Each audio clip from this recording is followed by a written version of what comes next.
Gimana kabarnya? Alhamdulillah Pak. Sehat? Alhamdulillah sehat. Ya. Duduk Pak. Silakan duduk, jangan malu-malu. Duduk. Iya, duduk aja. Nah, jadi kemarin Ibu meninggal udah berapa lama? Tujuhnya hari ini. Tujuhnya ya. Ya. Sakitnya berapa lama Ibu waktu itu? Berseminggu Pak sakitnya. Di rumah aja. Di rumah. Pertama di rumah. Di rumah. Pertama di rumah. Ya, sudah bawa ke RSUD. Soalnya posisinya kejang. Ya, Oh, enak. napasnya udah sesak.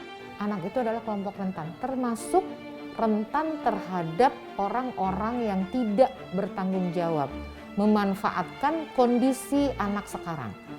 Nah, ini adalah satu perhatian kita semua, gitu ya. Kami berharap semua memperhatikan ini.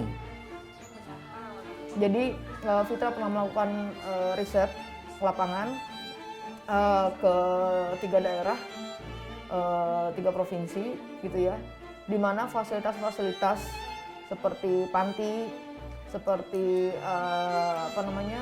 P2TP 2A yang menaungi perempuan dan anak, korban-korban itu sangat sangat minim ya. Mungkin bisa dibilang tidak layak dan tidak bisa memenuhi kapasitas banyaknya jumlah anak dan perempuan yang menjadi korban, baik itu korban sebelum pandemi, korban kekerasan, korban pelecehan dan lain sebagainya, apalagi ketika saat ini gitu, di era pandemi ini yang jumlahnya sangat meningkat. Kewajiban orang tua atau orang tua pengganti tentu sama ya. Dia siapapun harus bisa mengasuh, memelihara, mendidik dan melindungi. Lalu kemudian memastikan bahwa kembang anak juga terjaga dan mencegah hal-hal misalnya terjadi perkawinan di usia anak. Lalu kemudian juga memastikan bahwa tidak ada kekerasan dalam proses pengasuhan itu.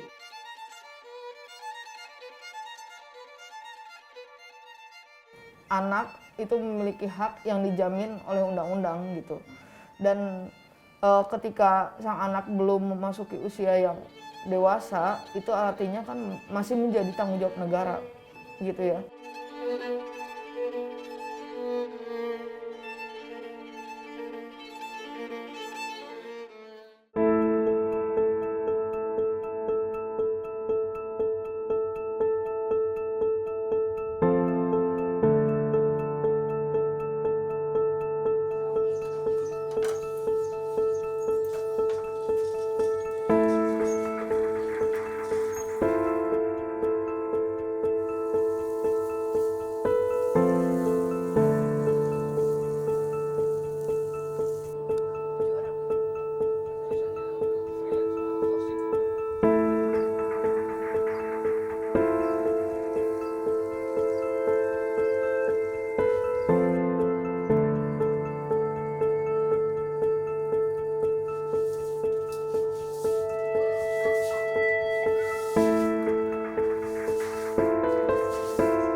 Saya ada di Abesin ya. Ada anak yatim piatu ya, ibunya baru meninggal COVID. Nanti tolong ke sini aja ditengok, dibantu perlengkapan sekolahnya ya. Perlengkapan sekolahnya ya.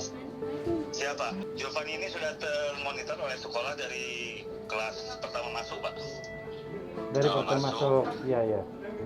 Jadi kita bantu semua kebutuhan sekolahnya sampai kita antar sampai selesai di SMP. Iya. Bahkan kita monitor sampai ke tingkat SMA, Pak. Ya, nanti kalau mau masuk SMA atau apa, coba tolong apa yang bisa kita bantu aja ya, Pak Kadis ya. Siap, Pak. Ya, Siap, non Pak Kadis ya, nanti tengok sini ya. Makasih, Assalamualaikum. Siap, Pak. Ya. Siap, Waalaikumsalam warahmatullahi. Jadi dari awal kami sudah mengingatkan bahwa anak-anak ini adalah merupakan kelompok rentan. Satu, rentan terhadap penularan dari COVID-19 ini. Kedua, rentan terhadap dampak dari psikologis gitu ya, dengan pendidikan yang tatap muka gitu, PPKM dan sebagainya. Ini di sini ada berapa orang? 3 sama ayah. Ayahnya mana? Kerja Oh, kerja di mana? di Biotrop. Kerja apa ayahnya? Kayak apa ya? Di bibit gitu ya. Apa? Pembibitan. Oh, bibit setiap hari kerja. Iya. Terus sekarang di rumah ada siapa aja? Sama ade dong. Berdua? Iya betul. Oh, cuma berdua di rumah? Oh. Ibunya? Meninggal. Oh, kapan meninggal ibunya? Hari ini kita sudah mempunyai data sampai tanggal 16 Agustus ini, tentunya data ini dinamis, bergerak terus. Data kami sudah mencapai 229 anak terdampak dari orang tua yang meninggal COVID, karena COVID. Jadi yang tersebar di 6 kecamatan. Jadi dari 229 ini terdiri dari 134 KK yang terdiri dari 150 anak yatim, 72 anak piatu, dan 7 anak yatim piatu. Yang tentunya ini adalah merupakan tugas kita bersama di dalam bagaimana caranya menangani dari 229 anak yang terdampak karena orang tuanya meninggal. Saya bikin grup. Oh, itu ada grupnya. Zoom-nya setiap hari? Iya. Setiap hari. Dari jam berapa sampai jam berapa? Dari jam 7:30 Tapi sinyalnya ada? Ada. Ini kuotanya ada? Ada. Ada. Dari mana? Beli sendiri. Oh, beli sendiri. Berapa? 1 giga. 1 giga. Iya. Seminggu habis berapa? Paling 3 hari ada. Oh, 3 hari habis. Pertama, kami sudah punya rencana aksi ke depan gitu ya untuk penanganan ini. Ada dua fungsi DP3A di dalam penanganan anak terdampak karena orang tuanya meninggal. Pertama, kita melihat pola asuhnya ketika anak ini orang tuanya meninggal. Kedua adalah bagaimana kebutuhan hak anak terkait dengan psikologis anaknya.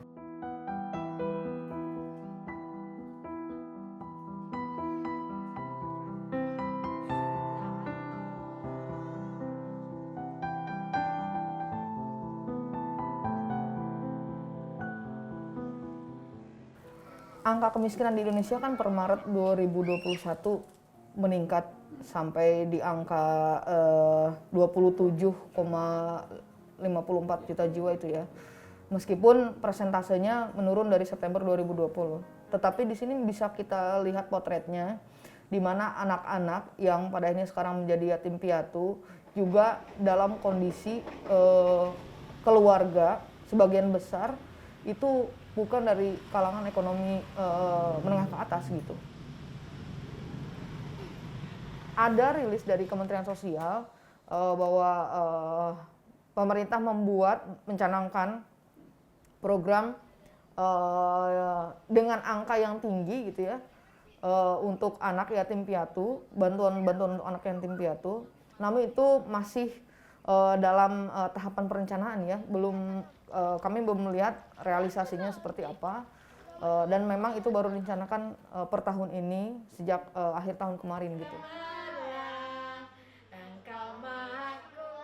Ada anak-anak yang sebetulnya kehilangan orang tuanya tetapi diasuh oleh kakaknya dalam kondisi di PHK gitu kan ya, dan istrinya pun juga tidak memiliki pekerjaan. Nah, masa depan anak-anak ini mau seperti apa kan gitu ya. Wabah ini datang memperlihatkan wujud asli dari Indonesia itu sendiri gitu. Dari fasilitas kesehatannya, dari kualitas bantuan sosialnya, dari kualitas perencanaan negara, dari kualitas pendataan yang kita miliki gitu kan.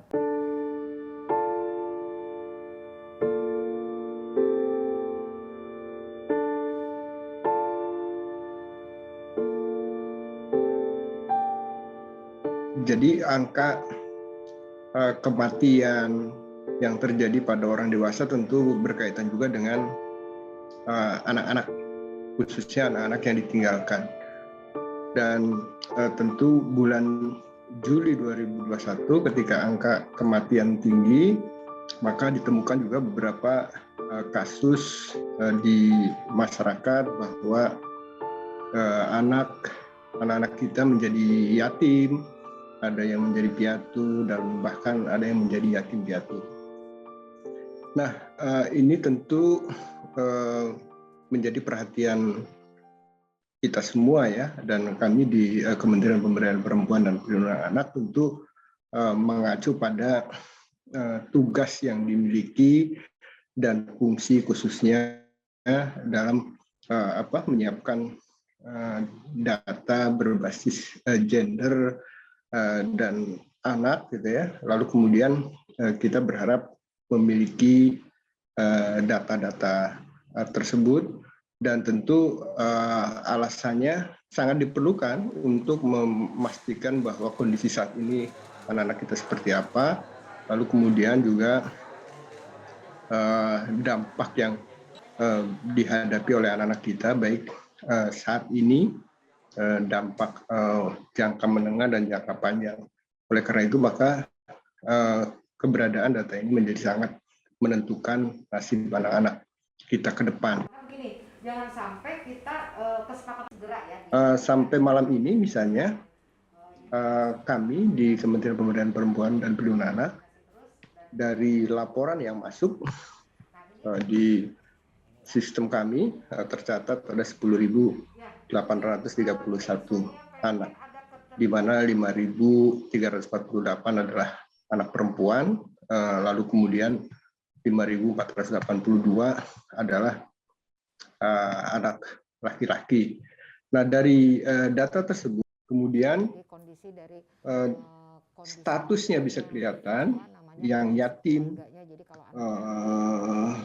ada 5.957, yang piatu ada 100, yang piatu ada 3.898, yang yatim piatu ada 611 gitu ya, dan ada sisanya adalah tanpa keterangan. Data-data ini menjadi penting. Pertama adalah untuk memastikan persebaran dari keberadaan anak-anak kita. Lalu kemudian yang kedua tentu menyiapkan intervensi yang tepat dapat diberikan kepada mereka, dan ini menjadi kewajiban kita semua, khususnya pemerintah pusat, provinsi maupun kabupaten kota, untuk memastikan mereka dalam posisi baik saja, dan yang kehilangan orang tua yang membutuhkan pengasuhan penggantinya bisa didampingi dan diproses sesuai dengan peraturan perundang-undangan yang berlaku. Berarti kalau udah ngisi berarti datanya kan sebenarnya udah masuk Ibu, tapi mungkin ini kita cek lagi aja ya Ibu ya, punten ya. Ibu punten, Bapak meninggalnya tanggal berapa Bu? Tanggal 16 Juli. Hari Jumat ya Bu ya. Waktu itu terkonfirmasi COVID ya Bu Bapak? Jadi upaya untuk memastikan bahwa anak-anak yang terpapar COVID-19, termasuk yang orang tuanya meninggal salah satu atau kedua orang tuanya, itu sudah dimulai sejak bulan Maret, di mana Ibu Menteri Pemberdayaan Perempuan Perlindungan Anak menyampaikan beberapa rekomendasi ke gugus tugas pada saat itu, diantaranya adalah perlunya penyiapan data terpilah, dan itu kemudian kita sampai hari ini bisa mengupdate data-data di mana orang yang terpapar, orang yang dirawat, yang sembuh, dan yang meninggal bisa kita lihat dan kita bisa pilah dari kelompok usianya. Lalu kemudian untuk mengantisipasi juga bahwa anak-anak yang menghadapi situasi yang memerlukan perlindungan khusus, maka 30 April 2020 gugus tugas juga telah mengeluarkan beberapa protokol terkait dengan perlindungan anak.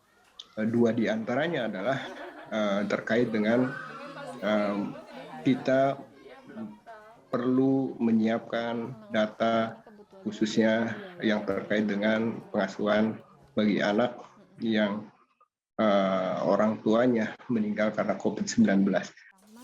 Sudah SMP ya? Kami melihat kondisi anak sekarang ini alternatif panti asuhan belum terlihat untuk dikepanti asuhankan. Semua kami melihat ada yang masih ada keluarga inti yang bisa menggantikan pengasuhan. Ya, kami melihat di lapangan ada memang anak yang dititipkan ke neneknya. Nah, ini dititipkan ke neneknya ini kami harus mengasesmen. Neneknya ini betul secara psikologis, secara kemampuan mampu nggak?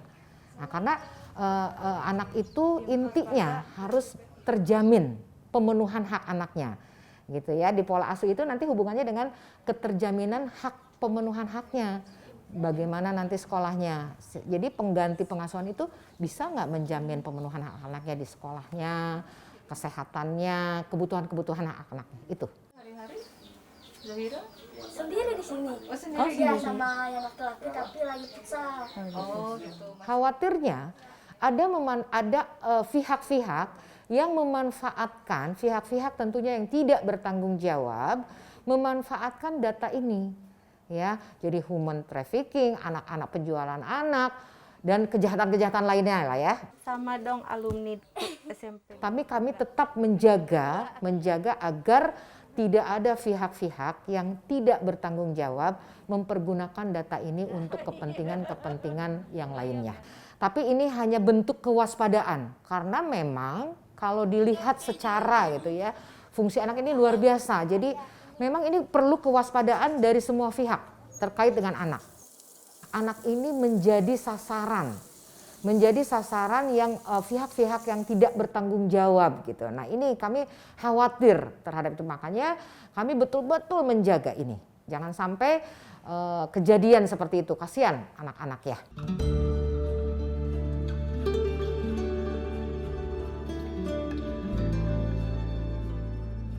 Kalau Fitra, kami melihat sebelumnya mungkin kita semua sudah tahu ya, secara gamblang pemerintah membuka data anggarannya, baik itu di Kementerian Keuangan dan di program Kementerian Sosial sendiri, yang sebetulnya pemerintah sudah membuat klasifikasi penerima manfaat dari usia anak, misalnya dari usia 0 sampai 6 tahun, kemudian usia remaja, kemudian usia di atas 19 tahun sampai 25 tahun itu seperti apa. Alokasi anggarannya sudah cukup diberikan secara jelas oleh pemerintah dan kriterianya. Namun seperti yang kita ketahui, Indonesia berada di peringkat 9 negara dengan estimasi pengasuh utama dan sekunder, itu angkanya cukup tinggi ya yang meninggal akibat COVID gitu ya. Dan asumsinya adalah setiap jiwa itu, setiap orang memiliki 2 anak gitu ya, sudah menikah dan memiliki 2 anak. Yang pada artinya semakin banyak di Indonesia terutama anak menjadi yatim piatu gitu. Dan kita semua juga sudah tahu bahwa anggaran bantuan sosial ini, atau lebih umumnya adalah perlindungan sosial, dari tahun ke tahun memang angkanya naik ya untuk dari sisi anggaran. Meskipun rata ketika 2 tahun COVID ini raratanya 15% rata pertumbuhannya, namun di RAPBN 2022 ternyata mengalami penurunan yang cukup signifikan gitu ya. Jadi banyak keluarga yang pada akhirnya terbebani atau orang tua terbebani oleh anaknya gitu. Sementara si anak juga bukan dari keluarga yang berada gitu loh. Jadi terbebani oleh mereka memiliki anak dan dibebani oleh orang tua gitu. Kami rasa harus ada pemetaan ya. Yang pertama itu pemetaan kondisi-kondisi anak terdampak pandemi, baik itu yang kehilangan orang tua utama, pengasuh utama atau pengasuh sekunder, kemudian pemilihan secara kelompok ekonominya, klaster ekonomi, kategorinya, kemudian juga tingkat pendidikan anak, kemudian gejala-gejalanya gitu ya yang berkaitan dengan baik itu penyakit psikis atau klinis. Itu kami pikir harus ada pendataan yang sangat terpadu ya, jadi juga tidak terpecah-pecah gitu loh. Terkait dengan pola asuh alternatif ketika dia tidak mempunyai pengganti pengasuhannya. Nah, karena ini adalah alternatif terakhir ya, panti asuhan ini adalah alternatif terakhir dari pengasuhan. Ketika tidak ada keluarga inti yang bisa menggantikan pengasuhan anaknya. Jadi kami berikan ke dinas sosial. Pola asuh, pendampingan psikologis tidak melihat mampu atau tidak. Jadi yang mampu pun kalau memang terlihat dampak psikologisnya itu berat, wajib hukumnya kita mendampingi itu. Soal memastikan bahwa anak-anak ini bisa dipersiapkan dengan baik di masa depannya, maka sangat dipengaruhi bagaimana anak-anak ini dipenuhi haknya ya, baik hak sipil, kesehatan, pengasuhan, pendidikan, dan kesejahteraannya. Juga yang paling penting juga dalam situasi tertentu yang dapat mengancam jiwa psikologis anak, itu dipastikan dapat mendapatkan perlindungan khusus secara baik bagi anak-anak yang menghadapi masalah tersebut. Setelah itu sekarang apa yang dirasakan? Kangen gitu ya. Kangen. Kangen masakan mama. Udah berapa hari ya sekarang? Udah hari malam Jumat ya 40 hari. Oh, udah 40 hari ya. Nah kalau ini untuk anak spesifik kita menggali mengenai kondisi psikologisnya. Nanti ada pengisian umum pada umumnya, data diri seperti itu, lalu ada pertanyaan yang digunakan secara khusus untuk menggali dari kebutuhan psikologis setelah ditinggal oleh orang tuanya. Tetap semangat. Wujudkan apa pesannya Ibu? Pesannya Ibu? Jadi bidan. Oke, sip. Anggaran di sini pada akhirnya harus dialokasikan betul-betul untuk anggaran program. Entah itu nanti misalnya di Kementerian Pemberdayaan Perempuan dan Perlindungan Anak sampai ke Dinas PPA di daerah, itu mereka merealokasi atau merefocusing ya, kalau misalnya belum direncanakan nih gitu. Misalnya di 2023 itu ada alokasi yang lebih besar persentasenya untuk penanganan trauma terhadap anak. Di tahun 2022 pemerintah memproyeksikan anggarannya turun cukup signifikan karena dianggap kasus pandemi sudah menurun. Padahal dampak dari pandemi itu kan masih sangat banyak. Salah satunya adalah anak yang ditinggalkan orang tuanya gitu ya. Intinya, anak yang terdampak ditinggal oleh orang tuanya itu adalah harus dipenuhi hak-haknya.